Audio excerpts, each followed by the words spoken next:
camera app missing from the home screen and app screen of your Samsung phone, how to bring it back. So if the camera application icon is missing, you can see if I'm searching for camera, it is not showing up. Don't worry, you could have accidentally hidden it. So to get it back, just long press on an empty space on your home screen and tap on this option called settings from the bottom right.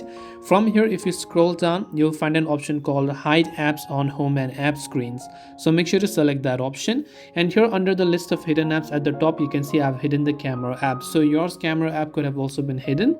Tap the minus icon next to it and tap the done button, and now the camera icon should be back to your home page, which you can now go ahead and then also add to your home screen like this. So this way you should be able to get your camera icon back. If this doesn't help, simply open settings on your Samsung or Android, then go to the option called apps, and from the apps section you can simply search for the camera application. And from the camera app, because camera app is a system app and it cannot be uninstalled unless you've tinkered with some developer settings, so normally from here you can go to storage, clear cache and clear data, and see if that helps you as well. Hope this video helped you out. If you have any questions, feel free to leave them down. Thanks for watching and see you in the next video.